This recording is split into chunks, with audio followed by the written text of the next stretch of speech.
Nada perkara kepekaan Yahya bin Mu'ad dalam kitab Nashawul Ibah. Berapa kan? Kepekaan kan?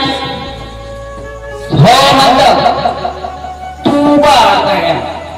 Bahagia tak manusia lima tarakat dunia, urung-urung yang kebah dunia. Kabla ayat tarakuha. Sebelum manusianya dikubah di dunia. Tanya tak kebah dunia sebelum dunia kebah dunia. Mupoki, nak mupoki tanya hanale tak ikut dunia sebelum tanya meninggal.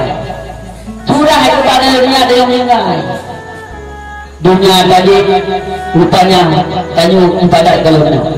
Yang kedua bahagia manusia ulu-ulu yang bangun kubur sebelum kita malam kubur. Apa tak tukar rumah? Surah tukar rumah dunia tanya tak ibadah. Surah tukar rumah dunia tanya iaitu tazikir kepada Allah. Yang tukar kubur tanya dia tahu alam.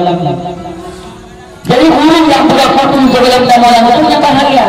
Itu yang kedua. Yang kedua bahagia manusia yang diminta keridhaan Allah sebelum merukuk ke Allah.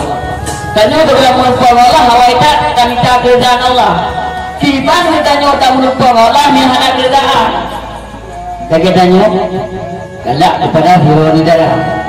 Mungkin galak kepada hero negara. Punya hana haji galak kita ini.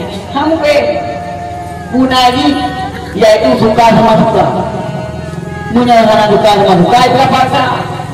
Maka 6 perkaranya dari perkara kepada Ibrahim An-Nakhi, dari perkara kepada Tuku Yahya bin Mu'ad Ar-Rahim nya cukup bermanfaat. Yahya bin Mu'ad untuk sejarah tibanya surah urung tasawuf